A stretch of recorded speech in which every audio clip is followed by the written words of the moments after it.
Okay, so I'm going to run us off with discussing the organization of kidney markets. So about 500,000 people in the United States have renal disease, end-stage renal disease, which is kidney failure. And transplantation happens to be the best treatment for these patients. They can be maintained on dialysis for a certain amount of time, but the effects on health and death rates are relatively high on dialysis. So if you get a transplantation, you get a kidney from someone else, it's going to not only improve the quality and the length of your life. You don't have to go to dialysis 2 or 3 times a week. You're going to live longer, but you're also going to save the healthcare system a significant amount of money, right? So Medicare pays for kidney failure in the United States, and just the cost savings, the healthcare cost savings, are to the tune of $300,000 per patient, because dialysis is about $80,000 per patient per year. Okay, and if you think about the length of life, depending on whether you have a deceased donor or a living donor, you get 8 to 15 years of additional life with a kidney transplant. Currently, there are about 100,000 patients on the kidney waiting list waiting for a transplant. They are eligible for a transplant and they're waiting for one. Okay, this list has been growing, and thousands of these patients are dying every year while waiting. And there are 2 sources of getting a kidney transplantation. One is, and the predominant one, is to receive a deceased donor transplant that happens to about 12,000 patients a year. So somebody passes away and is maybe in a car accident and has a healthy organ that can be donated, and that gets transplanted to about 12,000 patients. Okay, another 6,000 patients get a kidney from a living donor. So most of us are healthy enough to donate one of our 2 kidneys without significant, very large health consequences. And so someone who, a loved one or a friend, might have kidney disease, we might be willing to donate one of them. Okay. Now, there's also the potential for many more living donor transplants to occur through the fact that maybe my wife needs a kidney, and I'm willing to give one, but we don't happen to be compatible. My kidney is not her immune system would attack my kidney.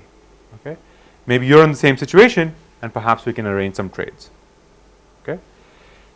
Second, although 12,000 deceased donor kidneys are transplanted each year, about 2,500, about 20% of this number of donors that were medically suitable and were deceased are discarded. Okay, so if you can utilize those 2,500 kidneys, that's another 20% increase from this dimension. If we can make use of exchanges more often, that has potentially very large implications. So I'm going to talk about today how current research on how to improve these 2 dimensions. Okay, so in case you slept through that class in medical school, I have to tell you a little bit about how biological compatibility works, to give you a sense of the kinds of constraints that are in this market. And these biological factors are going to determine the demand and supply for various types of organs as well. And so it will become a key component in understanding this market. Okay, so there are 2 types of compatibility that are required. One is blood type compatibility, that's pictured in this little graph. There are 4 types of blood types: O, A, B, and AB. Okay, an O person who is an O blood type is a universal donor. This person can donate to any of the blood types. That's why we've got arrows going from O to A, O to AB, O to B, and so on. If you're blood type A, you can only donate to AB or your own type. So everybody can donate to their own blood type. That's fine. But if you're A, you can only donate to AB in addition to A. And if you're B, you can only donate to AB in addition to yourself. Okay, so these arrows go one way but not the other. Okay, and we'll come back to this picture when we think about supply-demand imbalances. The second type of compatibility is a tissue type compatibility. Okay, so you get some antigens, some kinds of proteins from your parents. One of 6 types of proteins are important, and your immune system might have a reaction to one of these proteins, okay, to potential donors' proteins. Okay, and if my immune system would attack a potential donor's proteins, I am not going to be compatible with that donor. Okay, that is a little bit more of an idiosyncratic match. One way to think about this, a simple way to think about this, is that patients vary in how sensitive their immune system is. Let's summarize that from a scale from 0 to 100, which is the fraction, which is the percentage of a reference donor population with which I'm tissue type incompatible. Okay, and just draw that probability. So maybe if my panel reactive antibody, that's the measure, is 50%, that means that if you take a random subset of donors, about half of them I'm not going to be compatible with. And the probability that I'm going to be incompatible with any given one is about 50%. Okay, so that is more idiosyncratic. This is a little bit more systematic. Okay, so these 2 types of things matter. You don't have to worry about why this incompatibility exists. Okay, great. So one might think as an economist that one way to solve this shortage of organs is to have monetary incentives. Okay. So there are 100,000 patients waiting. Many of us have kidneys that we haven't donated yet. If the price is high enough, maybe some of us will donate one of our organs, and we'll be able to satisfy this demand. Okay. Now, it so happens that in the United States, there is a law called the National Organ Transplant Act. Okay. It says that it shall be unlawful for any person to knowingly acquire, receive, or otherwise transfer any human organ for valuable consideration for use in human transplantation. So basically, I can't pay you to buy your kidney. Okay, this is the norm. This is a law in every country that I know of except the Republic of Iran. Right, and societies often constrain transactions. That's an argument called by Roth that societies think of certain transactions as repugnant. Right. Why do they say for valuable consideration? So if my wife needs a kidney, and I just give her a kidney, that is not outlawed by this act, right? I mean, but why don't they simply omit for valuable consideration? It should be unlawful. Well, then it would be unlawful for me to give my wife a kidney without any compensation. For monetary payment. Okay. Right. Or something equivalent. Oh, something For equivalent. something equivalent, Okay, yeah. okay. So direct donations would not be allowed if you omitted that clause. Okay. Yeah, we'll get to that in a second. Okay. So how do people feel about this? Is this a sensible constraint on the market? How many people are? How many of you are against this constraint? You're against this constraint. It depends. Okay. It depends. Okay. How many of you are okay with me selling you? If I sell you my hair for money, everybody's okay with it. Okay. Good. So some kinds of human body parts are okay. Some others are potentially not okay. So many people would argue in an economic framework, it is hard to justify prohibiting any voluntary transactions. If you knew the risks of donating your kidney and you took that into account when you made this decision and you were fully aware, it's hard to think of a rationale in the standard economic framework to say why you should not be allowed to sell me your kidney. Okay, but it is a reality that this often happens, and there are various, and it's supposed to be essentially universal norm. So we are going to operate on that constraint for now, respecting the society's wishes. There are some other arguments by, say, Sachs and Sandels that there might be inadequate protections against exploitation and coercion, and that might be a significant concern. Maybe that's why you said that perhaps, depending on how it works, if suppose people are not aware, or if there are some cases in which people have, that are reported cases in which people have gone through, say, appendicitis surgeries to remove an appendix, and they've later found out that the kidney was also extracted and potentially sold. There are black markets in many parts of the world where that happens. Maybe that's something that you might worry about. By the way, there are restrictions, for instance, in labor law. And a particularly extreme example is that one cannot sell oneself as a slave. That's right. So the restrictions don't appear only Sure. in this context. Okay. Yeah, I agree. That there are, so there are well documented. You could say that economic rationality does not put any, should not put any restrictions I agree. on selling your freedom. For example, prostitution is another example that Yes. Roth brings up, that society outlaws, and perhaps you might say that again, it's harder to justify if it's fully voluntary and well informed. Okay, and there are no externalities. And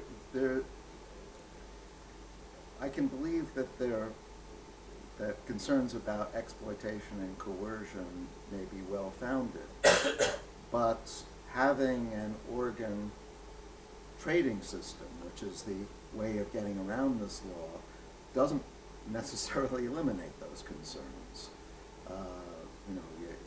If your family member is Indebted to you, perhaps. Yeah. if your family is putting a lot of pressure on you to donate your kid, that's going to be true even with the trading system. Yeah.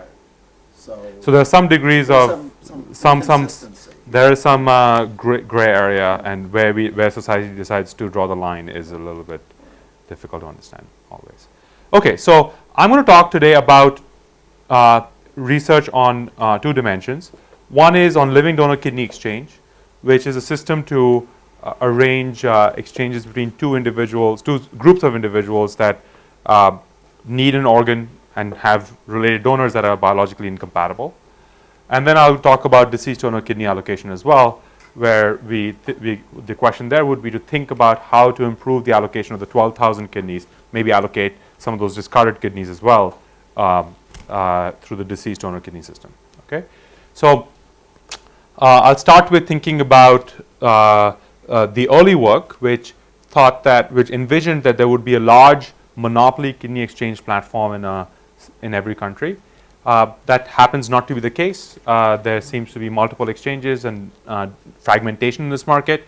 And then we'll talk about the kinds of market failures that potentially cause this fragmentation, and efforts towards creating a thicker market. Okay, and then I'll move towards the next topic. So here's a basic kind of kidney exchange. It's a pairwise kidney exchange. Here you have a patient-donor pair. Say that there's donor 1, which has a blood type A, and patient 1, which is a blood type B. There's another patient-donor pair that is blood type B and blood type A, so there's a flip of the other. And both of them happen to be incompatible to each other because donor 2 cannot give to patient 2 because B cannot give to A. So you can give to a patient if the patient has the letter that the donor has, and think of O as 0, okay, as a null set. That's an easy way to think about it. So what we could do is donor 1 could donate to patient 2, and patient 1 could donate to donor 2. Donor 2 could donate to patient 1. Okay. In this way, each donor has only given up 1 kidney. Each patient has received only 1. Donor 2 has satisfied the basic desire to have patient 2 be transplanted, and likewise for donor 1, right? And so this was a double coincidence of wants, classic case where both sides wanted what the other party had, right, and were willing to trade.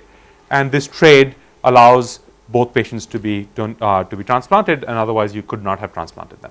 Okay, so you might ask whether this is valuable consideration.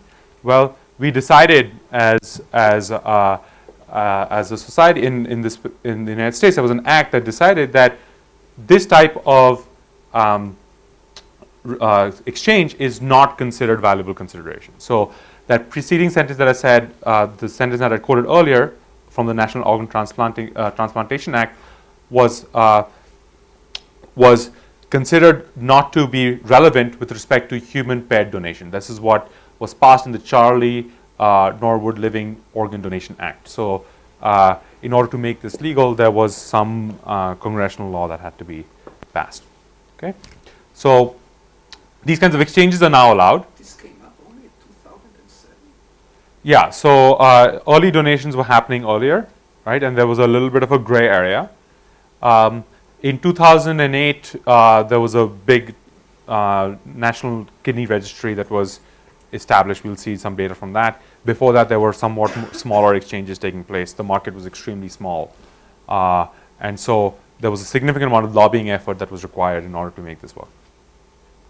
So before 2007, it was just to do it between a husband and wife was not?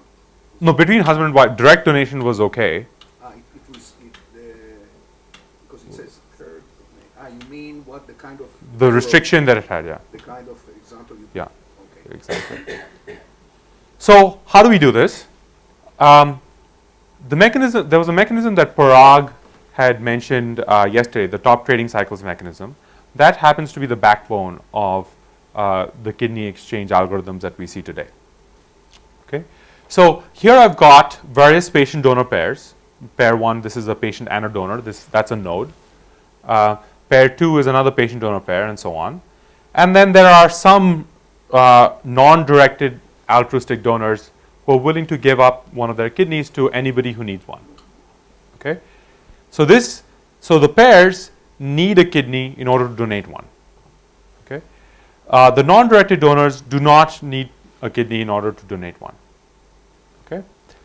So you can have imagine constructing the following graph, where a node points to another node if the donor in the first node is compatible with the patient in the second node. Okay, so there's an arrow from pair 1 to pair 2 because the donor in pair 1 can donate to the patient in pair 2. So you can construct all of those arrows, and then what you see is that there is a cycle here. Okay, this cycle is of length 3. There's another cycle here which is of length 2. Okay, and then there is a chain going from this donor to all the way to this pair, and then the donor from this pair is typically donated to somebody on the deceased donor list who needs a kidney but does not have a related donor.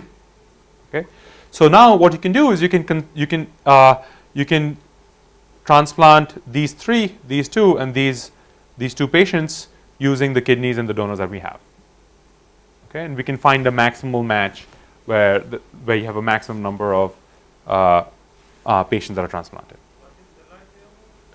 The light arrows are also compatibility arrows, but are not part of a maximal match, right? So suppose you continue this chain all the way to pair 3. Okay, imagine doing that. Then pair 3 would be taken out, and there would be no way to transplant pair 1 and pair 2 because pair 2 cannot give to pair 1. Okay, and so it was better to do a 3-way cycle here and a 2-way chain of length 2 here. Now, in principle, these cycles and chains could be very, very long. These cycles could be in principle as long as you like, but typically what you need to do is you need to have multiple surgery rooms at the same time because doctors do not want to extract a kidney from a donor before it is clear that the patient that is supposed to receive this kidney is responding well to anesthesia and can be transplanted, and there's no other complication going on. And so you need several surgery teams. In fact, you need 2 surgery teams for each pair, okay, to conduct a cycle.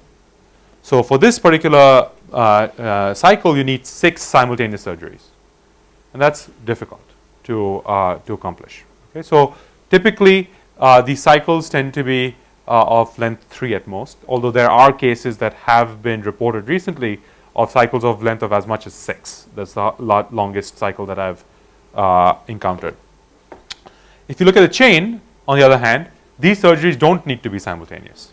You can have this altruistic donor donate to this patient, okay, and then on a later date, maybe next week, you have the donor from this pair donate to the patient in pair 6.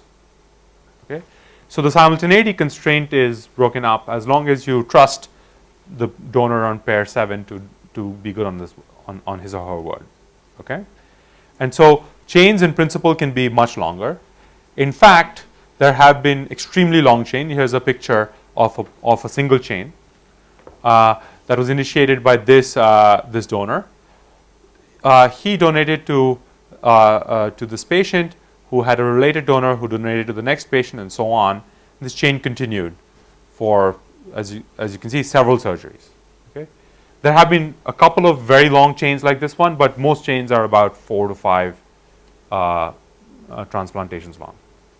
Okay, yes. Go ahead. So the simultaneity in the cycles, does that come from the fact that you can't, even though these organ exchanges are legal, they're not contractable in some sense? Exactly. So you cannot write a contract. You still cannot write a contract in which I promise you that I will give you my kidney, the enforceable contract next week. That is not a legal binding contract. Okay. That's the problem with the cycle. That's the problem with the chain. So that's part of the problem with the cycle, right? And also for the chain, we are keeping on the donor's word. The other problem is that, even if I write the contract, perhaps, when I'm ready, I'm willing to do it, I'm not backing out. But when I'm put under general anesthesia, there's a complication. And suddenly what happens is that my surgery team decides to pull out, that it's not safe. So that's another issue there.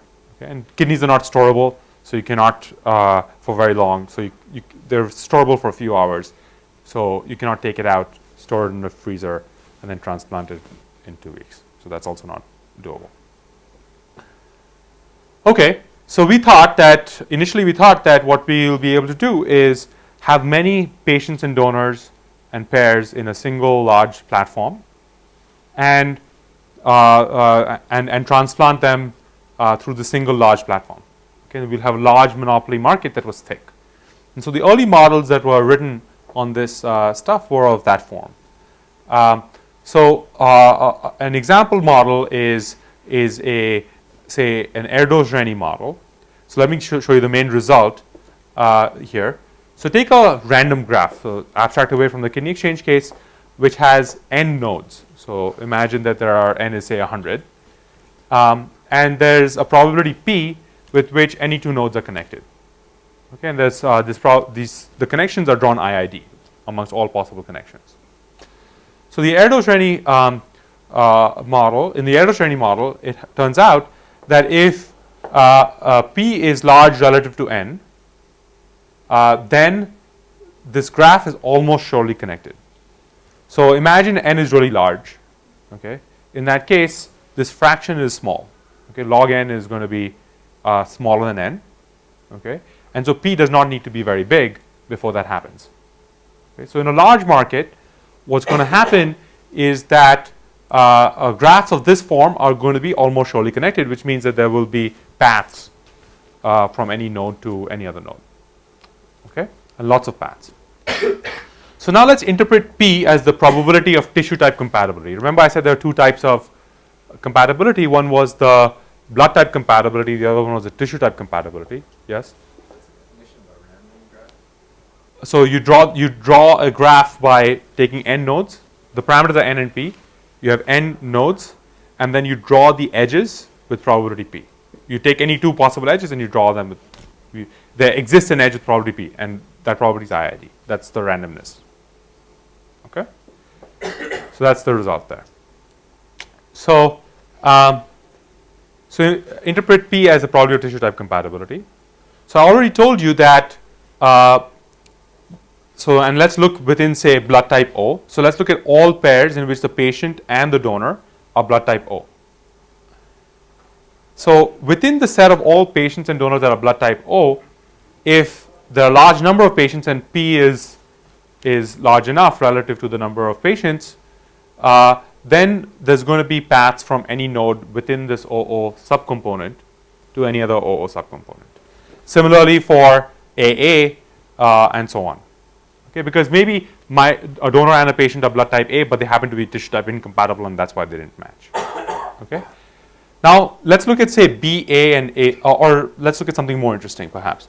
Let's look at OA and AO. Okay, so let's look at this piece. In this piece, you have a donor that is type A and a patient that is type O. Okay, this donor cannot donate to this patient, and you have a complementary part which is OA. Okay, this donor can donate to this type of patient, but on the blood type dimension, but not on the tissue type dimension. Okay, but if P is large enough relative to N, there will be a lot of connections across these two groups. Okay, so you can transplant these two pieces because they're complements to each other. Okay, but let's think about it for another second. If you look at the cases in which the donor is blood type A and the patient is blood type O, you will find that those cases are going to be very common in kidney exchange, whereas the flip is not. Okay, so remember, there are two types of things that are required for compatibility: blood type and tissue type. Okay, if the donor is blood type O and the patient is blood type A, blood type compatibility is satisfied, but tissue type compatibility may not be satisfied. Right? That's a subset of cases as compared to the flip, where the donor is blood type A and the patient is blood type O. In that case, blood type compatibility is not satisfied, so we don't even ask the question about tissue type compatibility. So there are going to be many, many, many more A donors and O patients in kidney exchange as opposed to O donors and A patients. So there's going to be supply and demand imbalance, where A donors are going to be valuable and in scarcity as compared to O donors are going to be valuable and compatible and scarce as compared to A donors. Okay, so that creates a supply and demand imbalance in this market. Okay, and perhaps part of that reason, even though there's this theory that if the market is large enough, you should be able to do many of these transactions, although some of the O patients are not going to get transplanted. What's going to end up happening, what we end up seeing in real world platforms, is that the real world platforms are thin. So here's a picture in which a blue dot, this is from a real kidney exchange program from the National Kidney Registry, okay, on a particular date.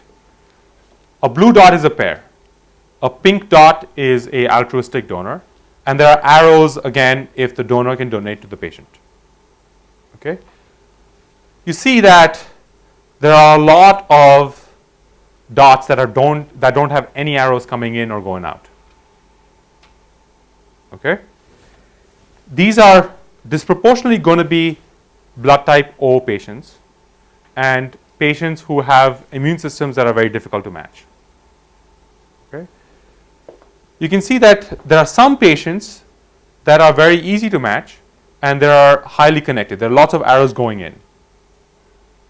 Okay, in this particular graph, what ends up happening is that this altruistic donor can donate to a lot of patients, probably a blood type O donor. This altruistic donor can donate to this patient, and so what we end up doing in a maximal match is just transplanting this small subset. So you end up having a cycle here between these two pairs, a chain. The red thing is a cycle and the green thing is a chain, and there's a small chain here as well. That's the maximal match here.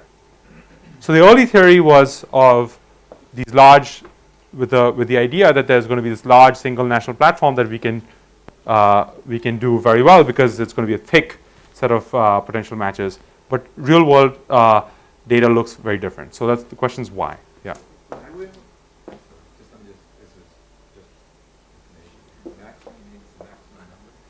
So in this particular platform, there is a weighted maximum number match that is implemented.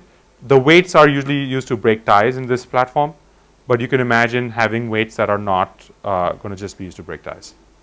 Okay, so for the most part of this talk, you can think about it as maximum number of transplants, the match that creates a maximum number of transplants. Okay. Yes. Go ahead. What do we have on the axis? Oh, it's just those numbers are not meaningful. Okay. So the question is, why are these real world platforms thin, even though the theory says that if you have a big single large platform, you'll get lots of thickness. So that brings me to free writing and fragmentation, and as a potential explanation for why these platforms are thin.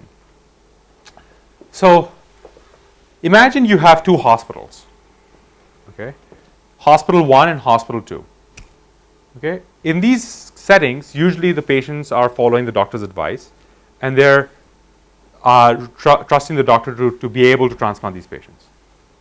Okay, so in this particular case, this first hospital has a patient and an A donor. Okay, I flipped the order by mistake. I'm sorry. Okay, that happens to be tissue type incompatible, and so therefore it wants to participate in kidney exchange. This hospital also has a patient and an O donor that happens to be tissue type incompatible, and so neither of these patients can be transplanted directly, but this hospital can do a two-way exchange. This donor can be given to this patient, and this O donor can be given to this other patient. Okay. This other hospital happens to have an O patient and an A donor, so not transplantable because of blood type compatibility, and an OO case that happens to be not transplantable because of tissue type incompatibility. So this donor potentially can give to this patient, but the other way around is not possible. Yes, go ahead. Would it be legal for, say, a government to incentivize the hospital not to do this? Yes, so we're going to get to potentially those kinds of solutions. Okay. So imagine that this center sends both of these pairs to the national exchange, okay, as well as this center. So this center has no other option but to send the pairs to the national exchange. What the national exchange is going to do is going to find the maximum match. The maximum match is going to result in this three-way exchange, in which this donor gives to this patient, this donor then gives to this patient, and so we have a three-way cycle. Okay. Notice what happened to center 1. Center 1 lost a transplant. Okay. One of its patients did not get a transplant. Okay. So if it was acting in the best interest of its patients, it might not want to do this. It also is losing revenue. It also is not being able to conduct a transplant. So that might result in hospitals withholding their types. Okay. Moreover, if you think about it, I've got this pair in green. This is a valuable pair. The donor is an O type and the patient is an A type. So donor is scarce and the patient is in abundance. And I've got this type in red. This is a oversupplied type. The donor is A and the patient is O. Okay.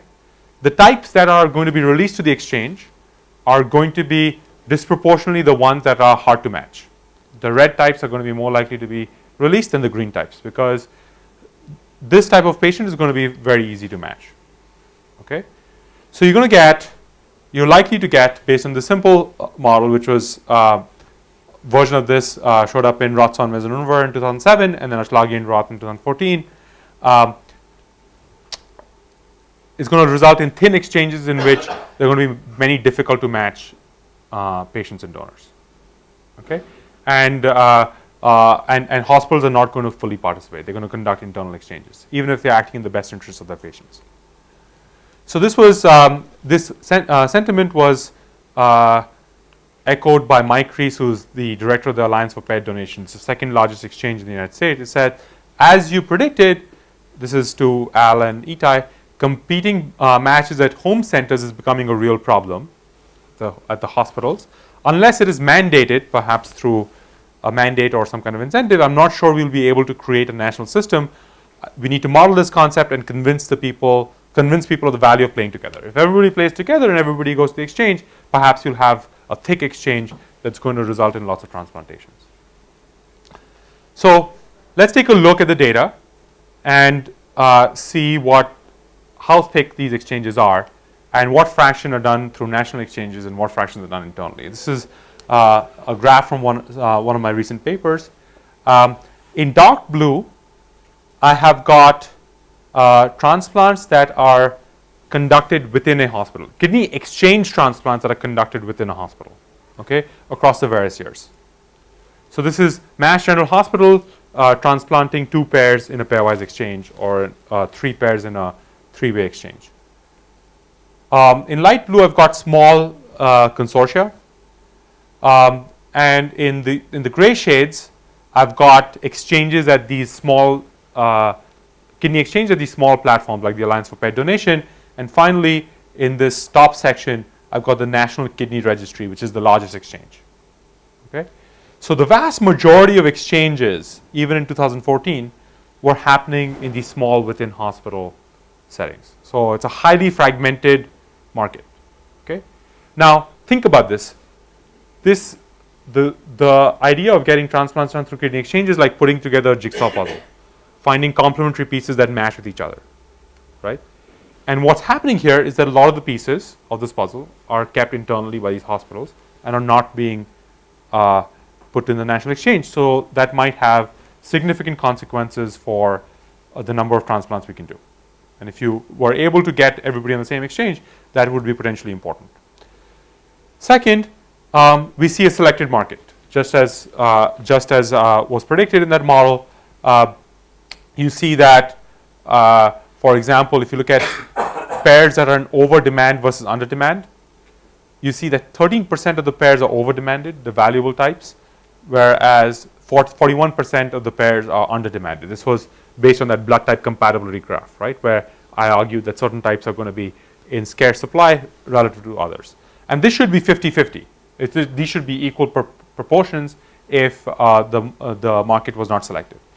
If you look at the panel reactive antibody, PRA, which was the probability of a tissue type mismatch, that's about 48% on average in the National Kidney Registry. This is data from the National Kidney Registry. Okay. Now, the average in the population on the deceased donor list is about 15%. So these, relative to the reference population, you have a much more hard to match group of patients and donors in the national exchange, National Kidney Registry. Okay. Finally, if you look at hospital size as measured by transplants per year, all transplants per year, not just kidney exchange transplants per year, and you look at the fraction of hospitals that do participate in the National Kidney Registry, you see a upward sloping relationship. Okay. Small hospitals are unlikely to participate in the National Kidney Registry. Large hospitals are likely to participate. Now that's puzzling. Small hospitals should have particular value of kidney participating in a platform. Why? Because they're small, so they can't do many matches together themselves. So if they participate in the National Kidney Registry, they might be able to do more transplants. However, if you're a small hospital, you can only do a couple transplants. So if there are significant administrative costs and fixed costs of participating in a kidney registry, then you might expect this kind of relationship. And you have to get a nurse, a transplant coordinator to work with the exchange. You have to satisfy a bunch of requirements. So these costs might be significant. Yes, you had a question. How it works when isn't this a result that people are looking for hospital size depending on, and it somehow relates to their type? So might be that harder to match patients, might be going to less. To going to big hospitals. Yeah. Yeah, that is possible. Although, if you look at the kinds of transplants that are done, there's no relationship between there's a very minimal relationship between hospital size and the types of patients that they get transplanted. So, internally. Okay. So, yes. What's the problem with having a regulation that would force hospitals to participate at the national level? So the National Kidney Registry is a private organization. It's not a federal organization, and and there are competing exchanges. So that's one barrier. You might expect another barrier is that suppose you mandate participation in a single exchange, there could be limitations that could disincentivize innovations. This market has changed rapidly, and one concern that people voice in the political spheres is that competition between exchanges could be a good thing, whereby they might come up with new ways of doing kidney exchange that might have not been possible otherwise. For example, the second largest exchange, the Alliance for Paired Donation, is right now engaging in global kidney exchange, where it's trying to get patients and donors from other parts of the country, other parts of the world, to the United States to participate in kidney exchange. And you might say that, okay, if there's a national mandate for a single exchange, maybe incentives for doing those kinds of things are lower. So there are some questions about that. One of the things that I will show you is that it can be not very inefficient to have a couple of large exchanges. Okay, so you might say, okay, maybe we should mandate participation in one of the exchanges. I'm for that. I'm not in principle against that. Okay, yeah. But couldn't the national exchange provide compensation for the costs that small hospitals incur as a way of encouraging them to Yeah, join? so part of it is the reimbursement system is going to be a part of the either Medicare or the national exchange. Anybody could reimburse those costs, and that would be part of the solution.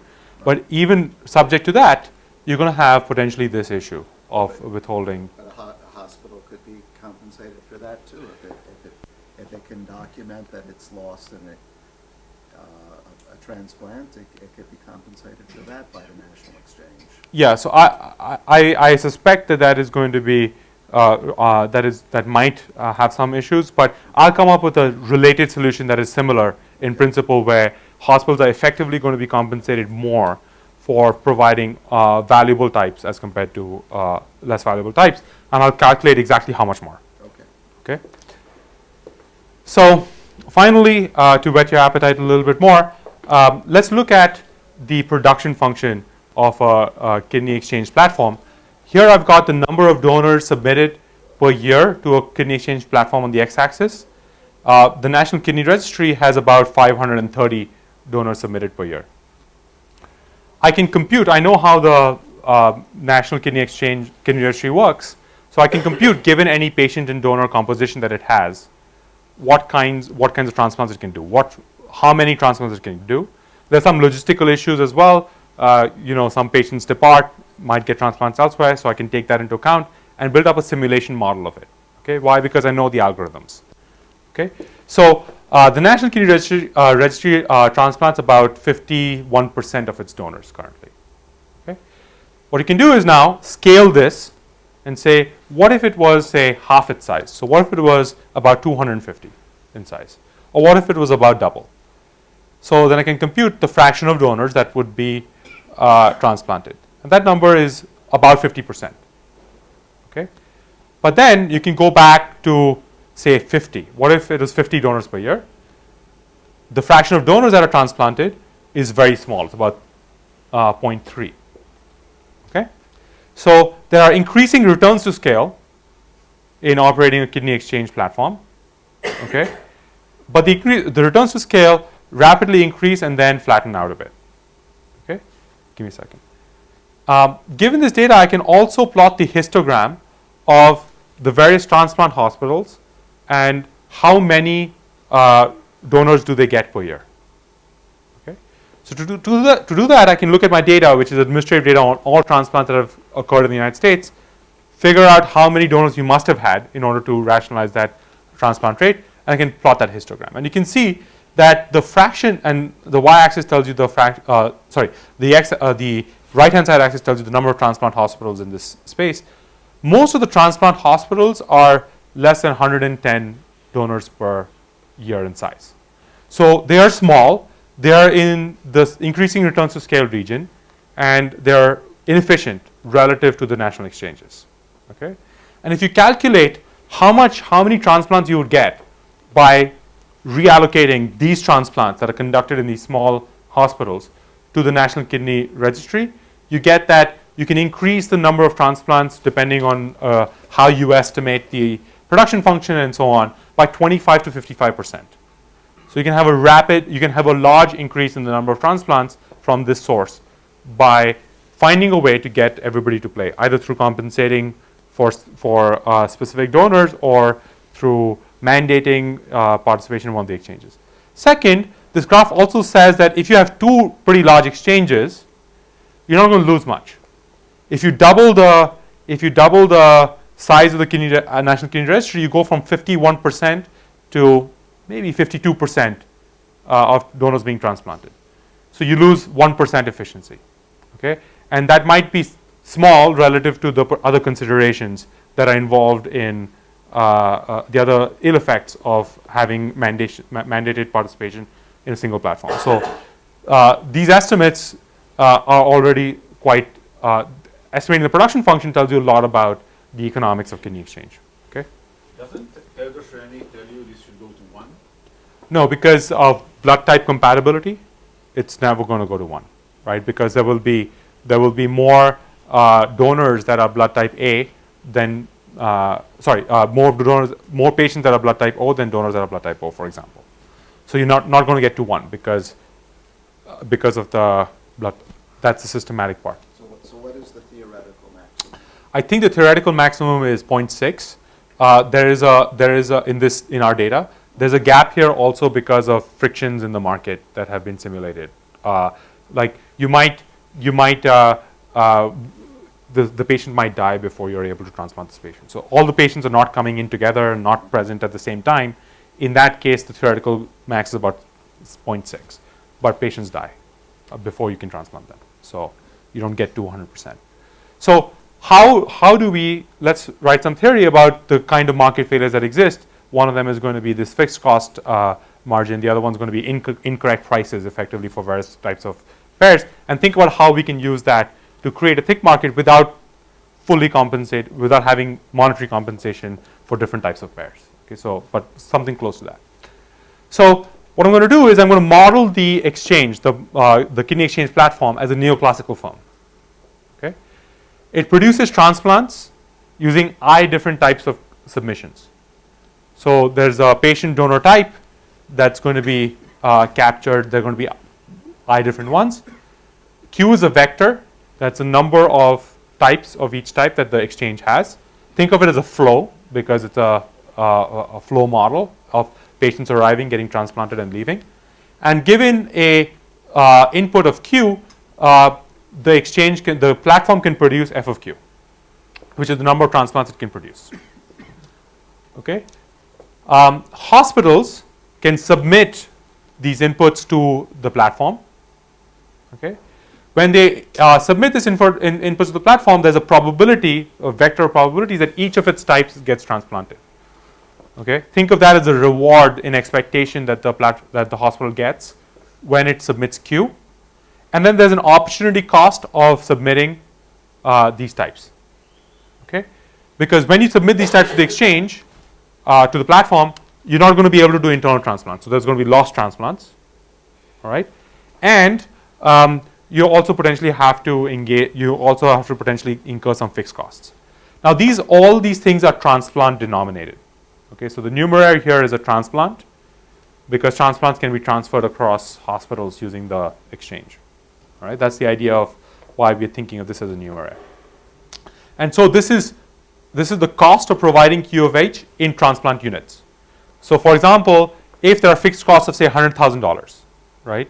And a hospital values a transplant at say $50,000, right? Then I'm going to call that two transplants, 2 lost transplants. Okay, so that's a slight change in units that you have to keep in mind.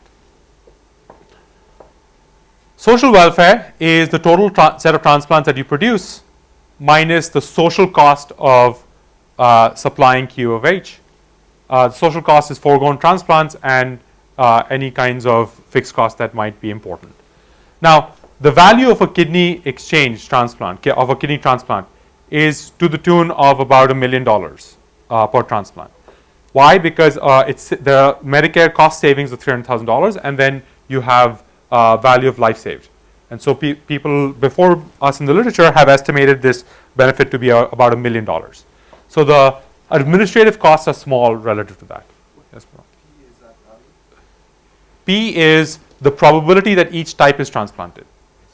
Okay? So P times Q is the expected number of transplants that the hospital gets if it submits from the exchange, if it submits Q, and think of C of Q as lost transplants because it had to submit them to the exchange, and so it couldn't do something internally, plus some administrative costs in transplant units. There's no dollar prices. There's just transplant units. Yeah. So what was the $1 million? So the value of a kidney exchange transplant is estimated by people in the medical literature at $1 million per transplant, roughly 1.3 million. Why? Because there are about $300,000 in cost savings on healthcare, plus you have about 10, in this case, 10 to 15 years of additional life. Plus, so they estimated, there are some like estimates of value of statistical life that are used based on decisions that people make on healthcare spending. They've used those estimates to quantify that number.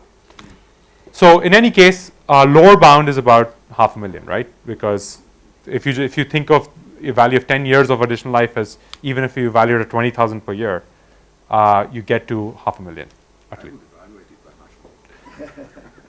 Sure. So $1 million may be a small number for you. Remind us of the units again here. So FFQ is the number of transplants, is that right? Yes.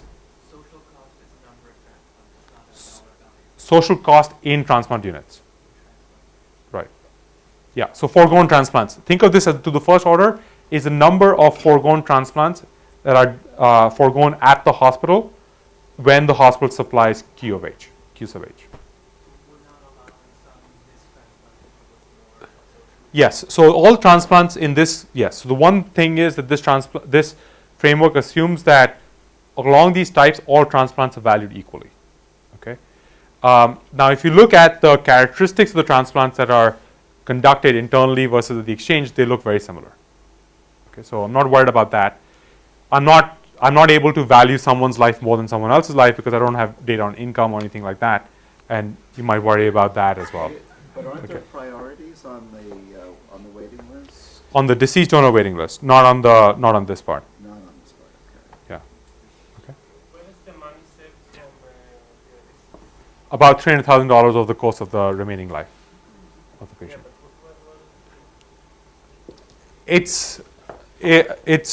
You don't need to. If you think of that as a value of think of the value of one transplant, whatever it is, wherever it is coming from, that's how I'm valuing things. So the numeraire is transplant units. So that requires a little bit of abstraction.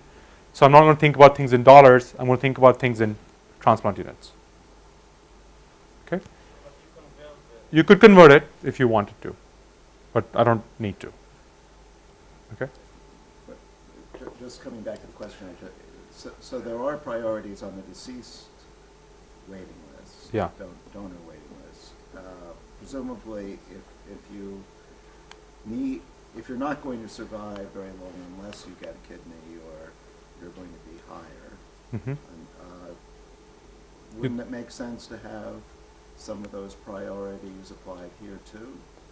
So every transplant that is conducted here Yeah. at some level is a transplant that is saved from the deceased donor list, right? Because this patient would otherwise compete with some other patient on the deceased list. If you transplant this patient instead on the deceased list, there's a donor that wasn't transplanted, right? Because this donor was willing to give up a kidney. From the deceased donor list, he didn't have to give up a kidney in order to get it. Yeah. And so you've lost a transplant from the deceased donor list. So, But aren't these better transplants though? Isn't it better to get right. a live? It is better to get a live kidney, live donor kidney, right? But the argument is that every foregone transplant here is a foregone transplant from the deceased donor list. From the deceased donor list, just matters who gets it. Instead of this patient getting it, some other patient gets it. So that's a net zero. So we lose one live transplant if you don't transplant this through this mechanism, right? And the deceased donor nets out to zero. There's no difference in that margin. But yes, that's a good, important thing to think through. But it turns out to be exactly zero, assuming that the list is long enough. Okay, so Perhaps you answered this and I misunderstood. Yeah. So the live donors and the deceased donors are separated. there's no interaction right now No interaction. between the lists right now in terms of how they're formally run. Okay, some people are listed on both the deceased donor list and the live donor list. It's always better to get the live donor than the deceased donor. But my argument was that if you lose a transplant on the live donor margin, right, that just nets out to a zero because it just potentially reallocates from one patient to the other patient on the deceased donor list. But couldn't you create a lot more chains Right. if you use deceased donor Right. If you are able to convince people to do that, that hasn't happened yet. So, but yes, I agree with you. One of the future directions is to potentially try to use that. You have to have a patient who has a living donor be willing to take a deceased donor instead. So, what should the optimal design of the reward system look like, or what should the optimal mechanism look like, and what are the kinds of issues that we discussed about social costs and fixed costs in this? So here's a theorem. Consider an allocation of to hospitals, Q1 to Q8, which is how much they are supposed to supply to the platform.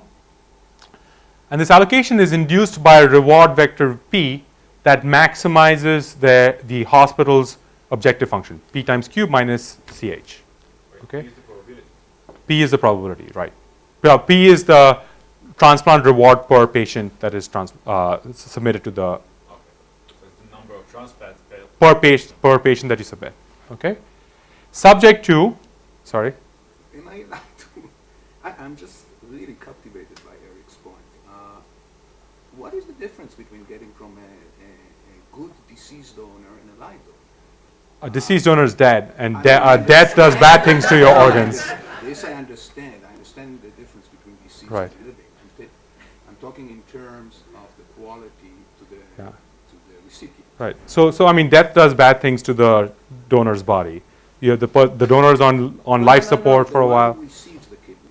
The one who receives the kidney. Right. So the from a kidney. deceased rather than from a living donor. Right. So What effect so- does it have? so this before donation, this person was on life support, right, and the bodily functions weren't great, right, and so the quality of the kidney is worse. The extraction happens in a less controlled environment than for a living donor. The potential patient for the living donor is in the operating room next door, usually, right, in many cases, and for the deceased donor, the kidney is extracted. It's placed on ice. It's placed on a kidney pump. We have to find someone to accept it, and then it's flown At away. the end of the day, I mean, what is the effect of the Because the kidney has deteriorated, and all this entire time, the kidney has Do we become. know what it Oh, you mean the lifer effect? So using observational studies, people have estimated about 5 to 7 life years, 5, 7, 10 life years, depending on where you look at it, lower by a deceased donor than compared to a living donor. So life year effects are huge. Okay, so let's try to find the maximum allocation subject to that maximizes hospital welfare for a second, subject to not promising more transplants than you produce. Okay. So in that case, the hospital optimal rewards are going to be the marginal products of each of the submissions minus an adjustment term. Okay. So this adjustment term comes because of increasing returns to scale. So suppose you had constant returns to scale. In that case, it would be efficient to reward hospitals based on the marginal product of each submission. If I submit a valuable type that produces, say, 3 transplants on the margin, 3 additional transplants on the margin, the hospital, to align hospitals' incentives correctly, should give them the equivalent of 3 transplants.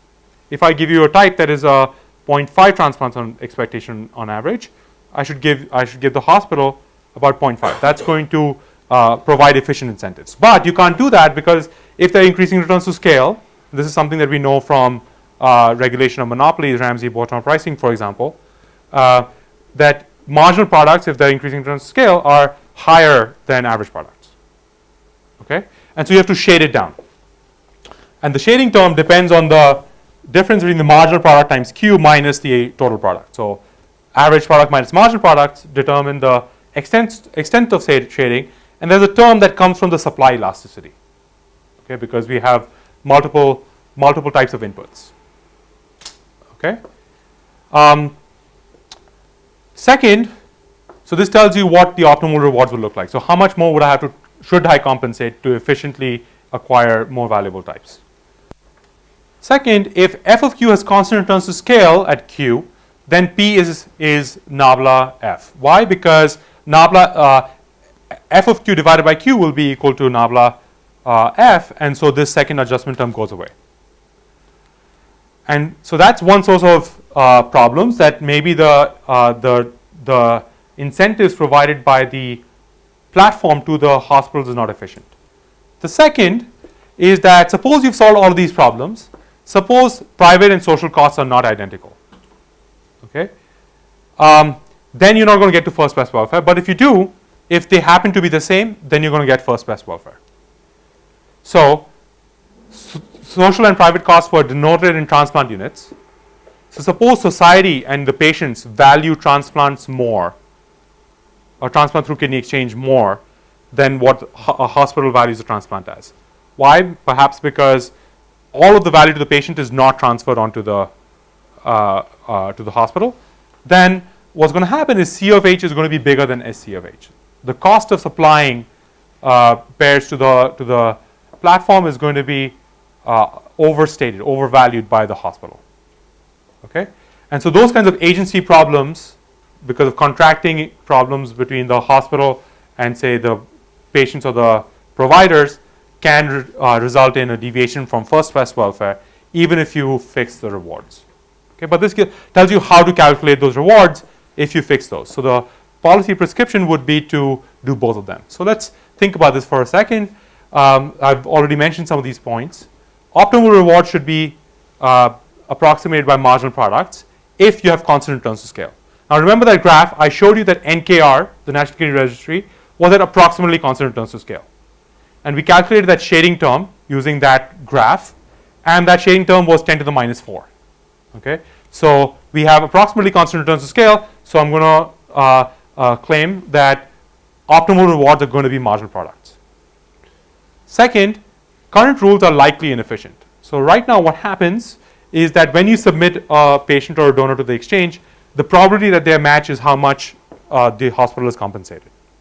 But the optimal rewards do not look at the probability of a match, they look at the marginal value of a contribution. Okay, and I'll show you in a minute that those two are very different.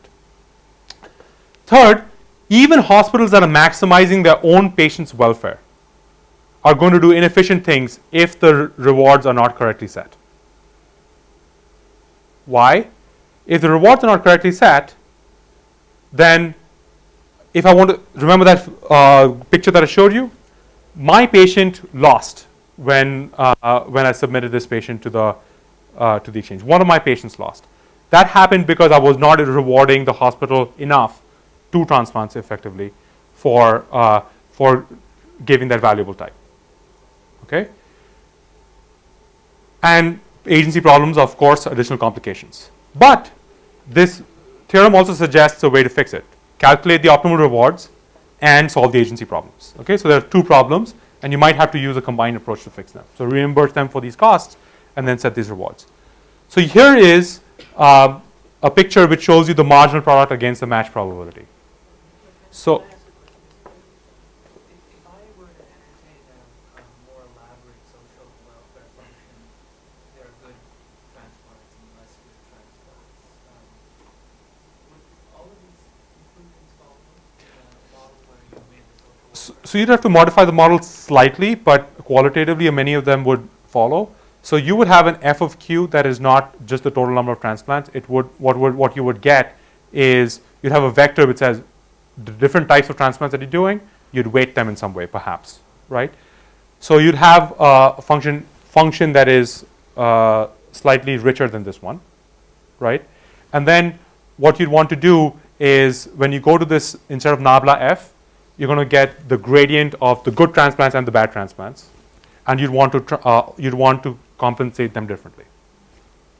But qualitatively, there would be a lot of things like this. You'd, instead of thinking about the marginal product only, you would think about the adjusted marginal product, where you'd weight the good transplants more. So we worked out a 2-type toy model, scratched it out to kind of make sure that that claim is true. But The conclusion that current rules are inefficient. Suppose the weights are such that the matches taking place internally are somehow better matches, right? so let's see if after I show you the match probability and the marginal products, if you think that it's likely. I'm skeptical about that point, but it's in principle possible. The internal matches and the external matches don't look different on observable characteristics. but on terms of age and BMI and things like that. But let's look at this and see if it's likely. Although in principle, of course, I can't rule it out. So on the x-axis, I've got the horizontal axis, I've got the marginal product, and the y-axis, I've got the match probability. So I can do the following exercise. I can take a patient-donor pair, put them into the system, see what happens, and compute how many more transplants I would get by computing that derivative, right? So I can compute these because I know how the NKR works. I can compute this marginal product, and I can also look at the data and see the match probability. This black line is the 45-degree line, okay? Here I've got an altruistic O donor. Okay, the circle is an altruistic O donor. The shapes determine the tissue type incompatibility. The colors determine how easy to match it is. The lighter color, more easy to match. Okay, so altruistic O donor has a marginal product of about 1.8. So if you have an altruistic O donor, you get about a little less than 2 extra transplants in expectation. Okay. The match probability is close to 100% for an altruistic O donor. Okay. Now, the NKR ends chains in the hospital that gave the altruistic donor, so it is compensating currently about 0.9, but the efficient compensation would be about 1.8. So you give the hospital much more. Let's look at unpaired patients, or look at under-demanded patients. These are the under-demanded types. These are the types which have A donors and O patients, right? So we have them here. Okay, so right now they have a significant match probability of matching, about 0.3, 0.4. Their marginal product is 0. Why is it 0, close to 0? Well, there are lots of under-demanded types, and so all they're doing is competing with each other. You have more under-demanded types, you're not going to get more matches. You're just going to take away matches from other people. So they shouldn't be compensated. Okay, so unless you think that these under-demanded types are significantly more valuable types of transplants than these over-demanded types. For example, if you have an O donor and an A patient, you have a marginal product that is significantly bigger than 1. Okay, you would think that there is something inefficient about the controls. So using this, you can come up with, say, a point system or a script system, and I calculated what those point systems should look like. Here's a table. We ran a regression tree to predict the match probability of the marginal products of the various types, and we came up with a very intuitive classification. So you would differentiate between altruistic donors and pairs, and within the pairs you would differentiate based on whether the patient is O type or not O type, and then whether the related donor is O or not, and then finally based on the tissue type sensitivity, because highly sensitive types are difficult to match. So here's the match probability. This is the marginal product, and they are different.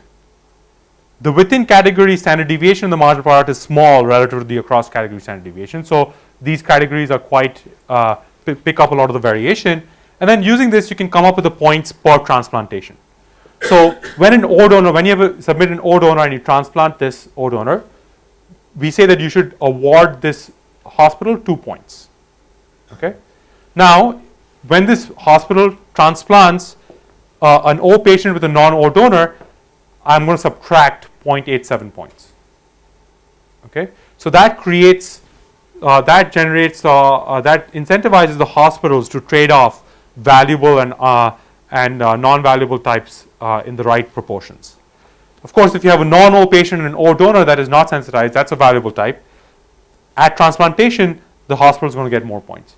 So there's some implementation details on how you can take these script systems and think about implementing them that are unsolved, and we're currently trying to work on those, and we're working with the Alliance for Paired Donation to implement this system.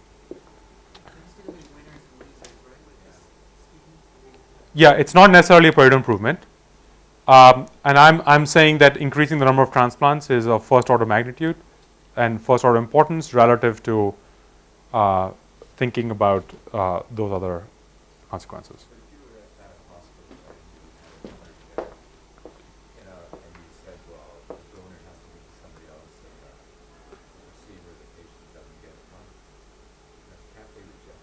So in this system, within a pair, if I'm the donor, I'm only going to give up a kidney if, say, my wife is going to get one. It's not going to be the case that I'm going to break that linkage. Okay, This is on transplanting a pair, not transplanting a patient or a donor. Transplanting the unit. If I donated kidneys, unrelated people, you know, I could do something like this optimally, like something like a linear program with a confinement differentiation. I think that's what they're roughly doing right now. The problem is that the submissions are not incentivized properly, right? So this is keeping the basics of how you match individuals the same, the biology and the logistics of it the same, and just changing which hospitals allocate the transplants roughly. Okay, but I agree some hospitals might lose out. It might be interesting to compute what point schedule you'd have to set up to ensure that no hospital will lose out. Okay, we haven't done that, but that's an interesting one. I'll note that down. So I have about 20 minutes left, and I want to give you a highlight of the deceased donor allocation problem. And here, this is a different institutional setting. I'm just going to give you a basics of the model. And part of the reason why I'm doing this is because you saw a couple days ago Mirto explain to you how dynamic models are used in industrial organizations. Here's a dynamic model, very similar dynamic discrete choice model that can be used to analyze the the deceased donor kidney allocation problem. So these tools are quite flexible and quite versatile and can do a bunch of different things. And so that I hope is a lesson that comes out. So about 2/3 of kidneys for transplantation are sourced from deceased donors. And at the same time, about 20% of medically suitable kidneys are discarded. Now, the way the deceased donor list works is very different from the kidney exchange list. Patients are on this list. They are prioritized based on a variety of characteristics that are patient-donor specific. And then when a deceased donor arrives, patients on this list are sequentially offered these kidneys, and you might accept or reject. You might say no, and might say this kidney is compatible, that's okay, but if I wait a couple of weeks, I might get a better one. Okay, so it turns out to be a lot like an optimal stopping problem. Okay, to decide when to accept a kidney. Okay, and similar kinds of allocation systems are prevalent elsewhere, and allocation reform here could achieve better care at lower costs. Okay, so long-term care, public housing in many cases are allocated through similar kinds of dynamic systems. So this paper that is available online, what we do is we first set up an empirical method for estimating the as-if value of various type of assignments that these patients and surgeons are placing on kidneys of various types. And as I said, it's going to look like an optimal stopping problem. The application applies this to the kidney allocation system, the New York City area, which happens to be the largest area with the most number of patients in the United States.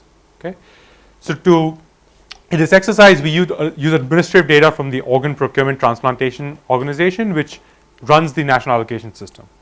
So one of the lessons from this paper that you might take away as grad students and young researchers is that there are lots of people that are allocating these goods and these resources, particularly when it's allocated in kind, in administrative ways, and there's lots of administrative data on these allocation methods that if you are entrepreneurial and you manage to get access to, you could help figure out how to improve that system using some of these methods, and that's an important thing to do. We have extremely detailed patient and donor characteristics that we're going to use for our exercises, and then we'll be interested in computing counterfactuals in which instead of the current allocation system, we have a different allocation system.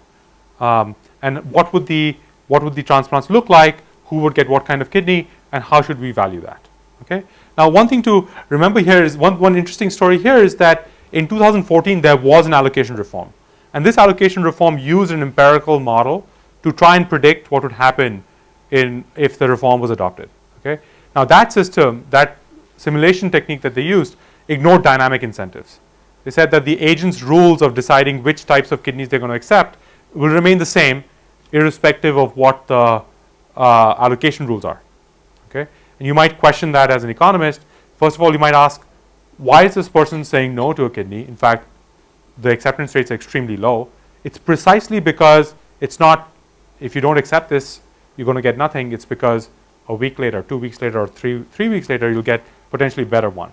So clearly that has some dynamic considerations involved, and so you might consider the idea that these dynamic considerations are important in this decision. Your place in the priority list doesn't change if you reject the kidney? No. You get an additional point every year you waited, but you don't get any penalties for saying no. Yeah. So the nature of preferences are important. There are relatively few general theoretical results on optimal designs in these systems. I have a survey article that surveys the existing literature and shows examples under which the preferences, depending on whether they are more vertical or more horizontal, can determine which allocation system does well.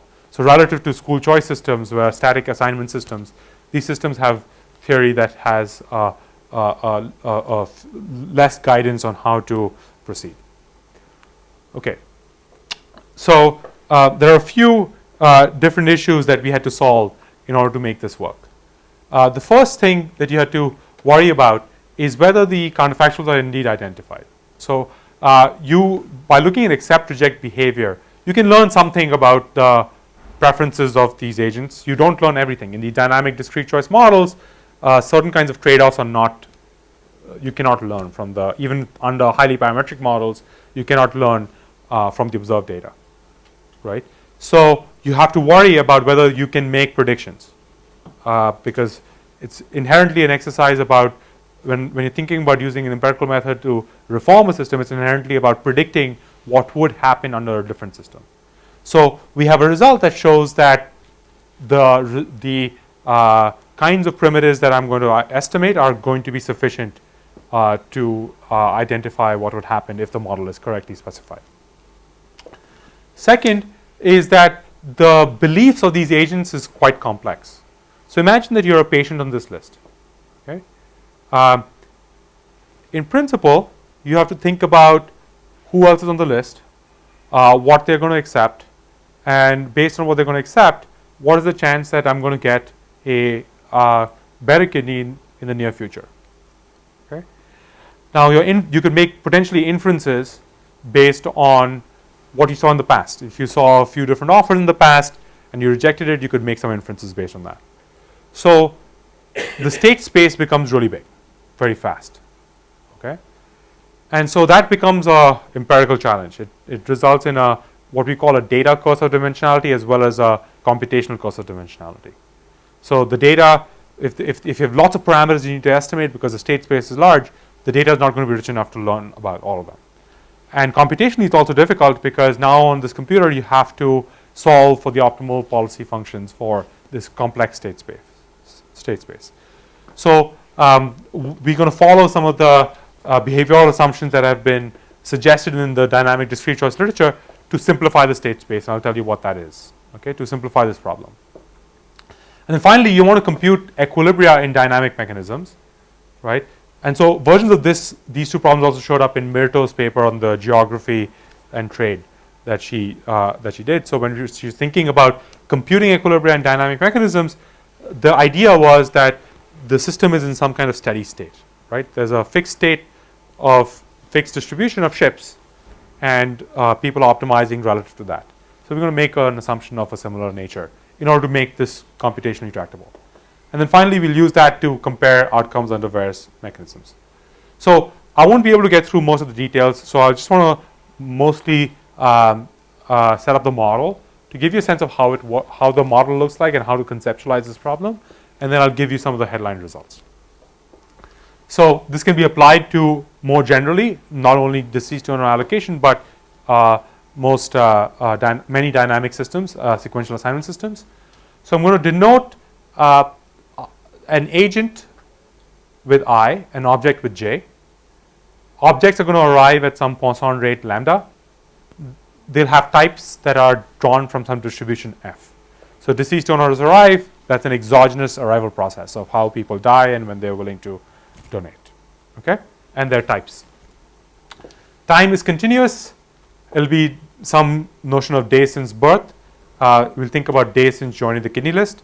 It's a finite horizon model, at 100 years of age, you can't live past 100 years of age. Okay? Rho is a discount rate which tells you the intertemporal preferences for getting a kidney today or an equivalent kidney tomorrow. So the primitives include 4 different pieces. There's a flow payoff of remaining on the waiting list while you're on dialysis.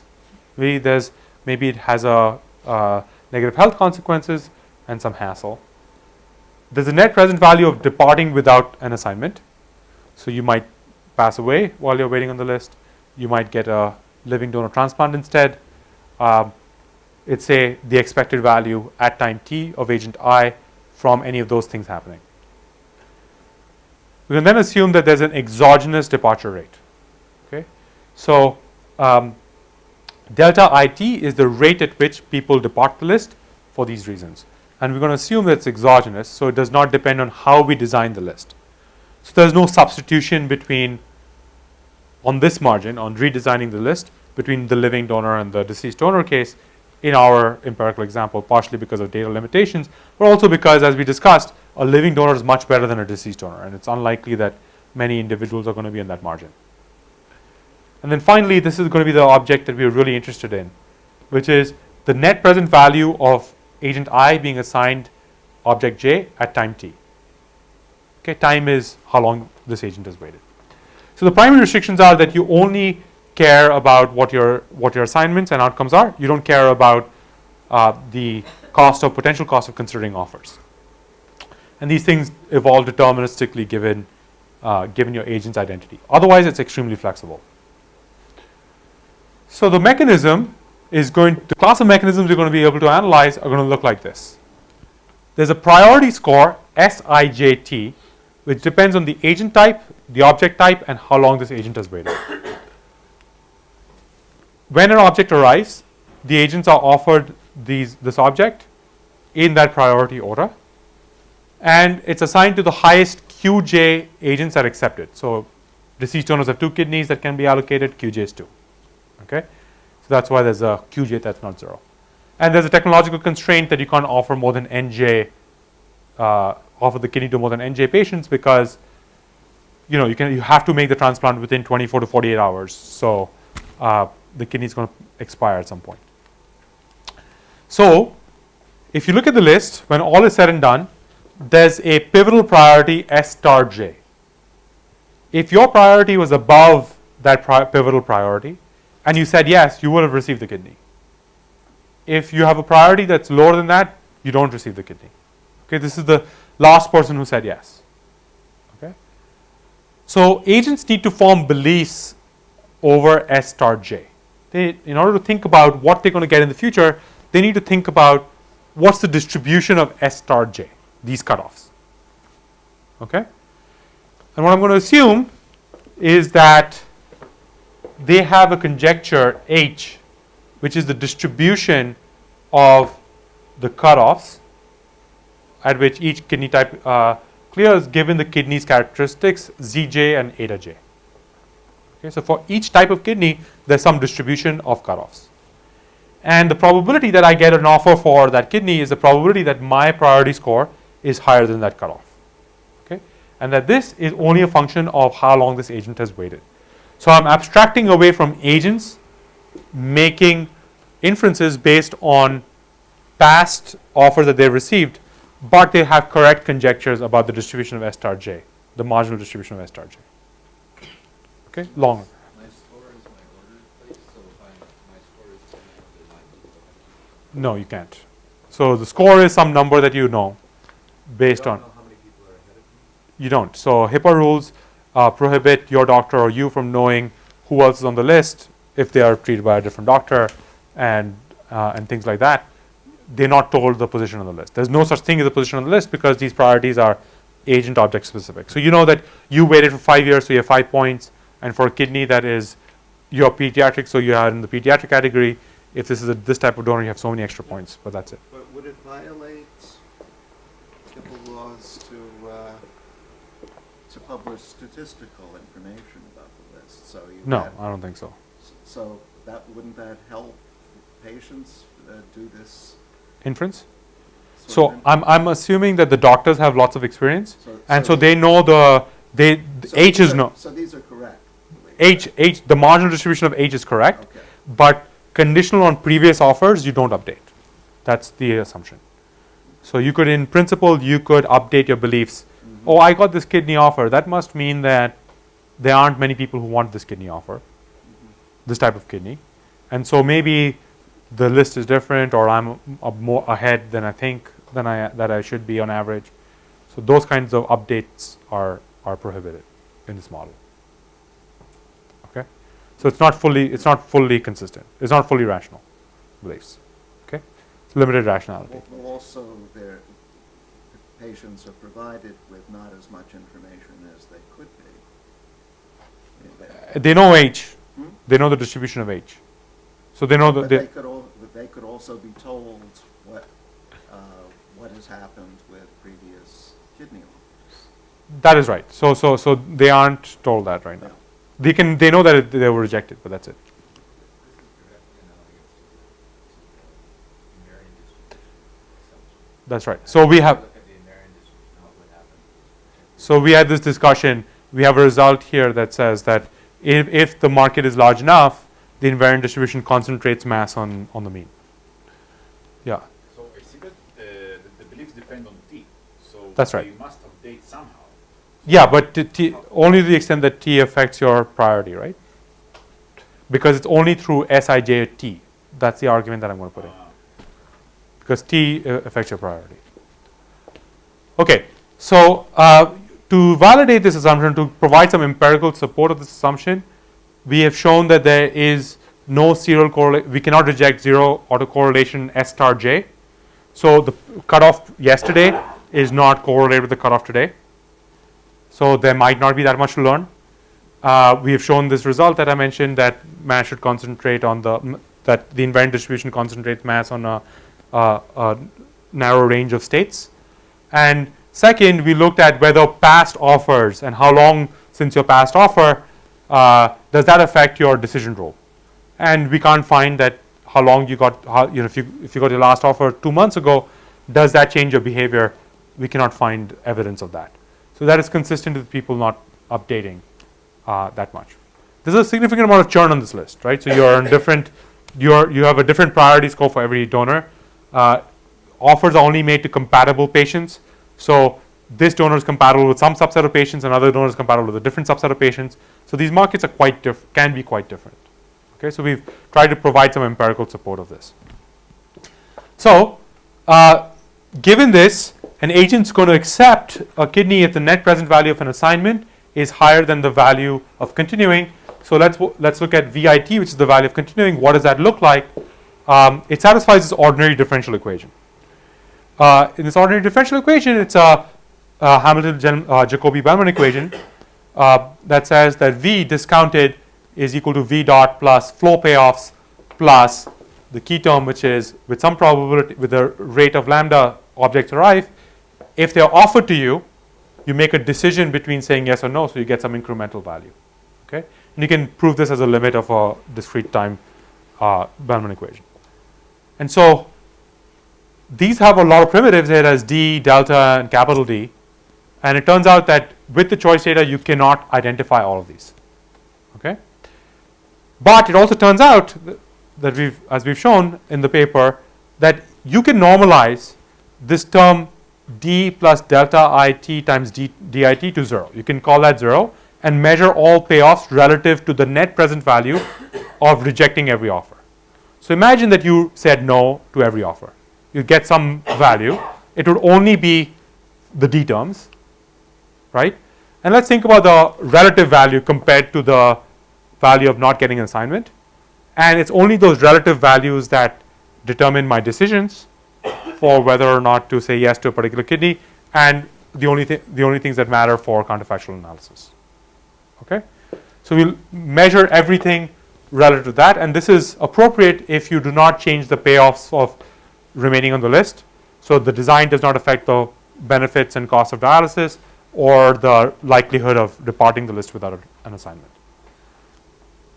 And given that normalization, this VIT term can be solved and turned into this integral equation that leads to an estimation procedure that I'm not going to have time to cover because I think I'm already over time.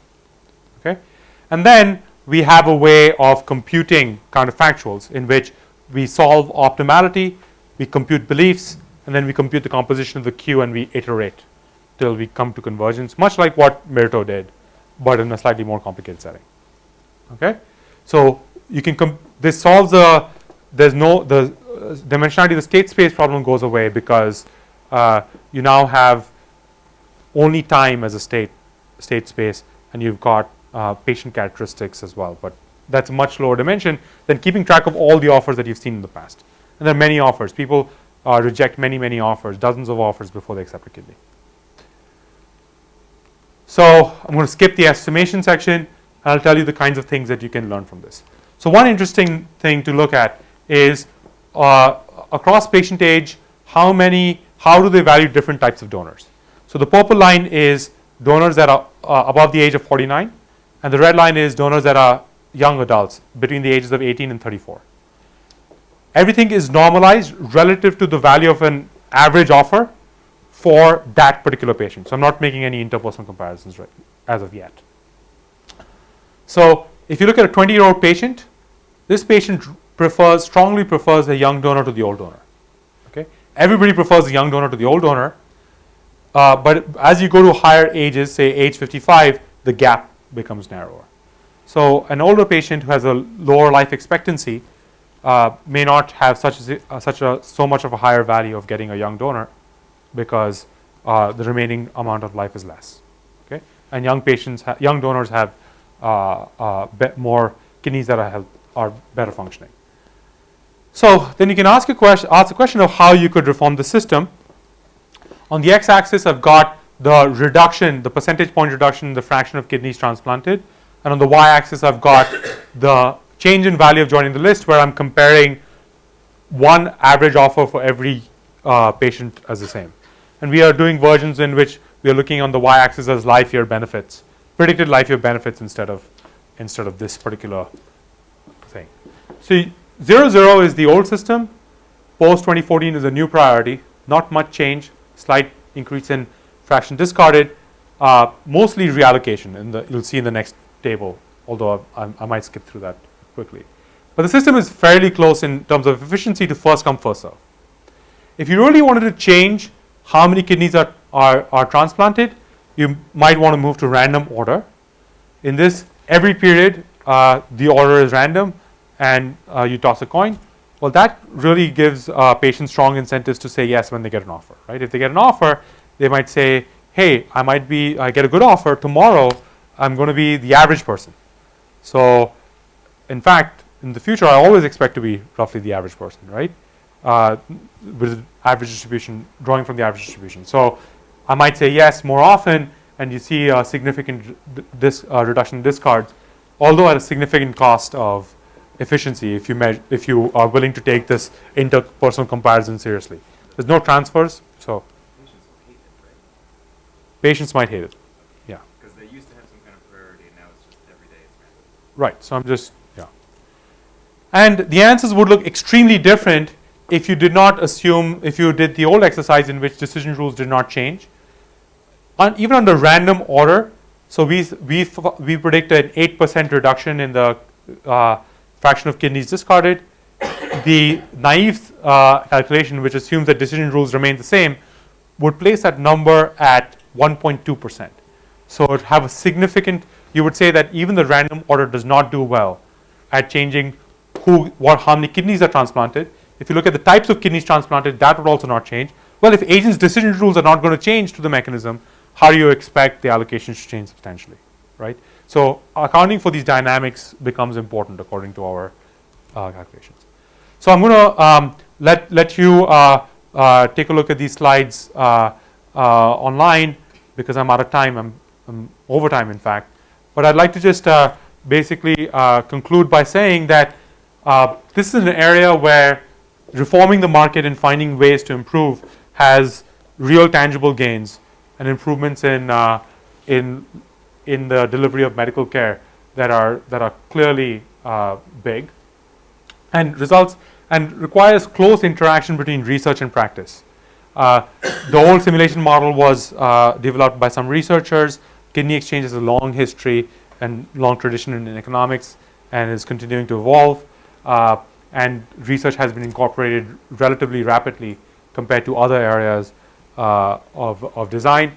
And the design of the market has had to evolve to new challenges. And we are implementing that point system in the APD hopefully by the end of the summer. So you can see that new results are also being implemented in the field relatively quickly.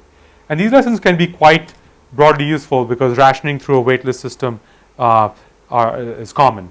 And again, you saw this close tie between the theory and empirics of how these systems should work, and that I find particularly interesting in this sphere of work. Thank you for the opportunity of having me here, and I can take question offline.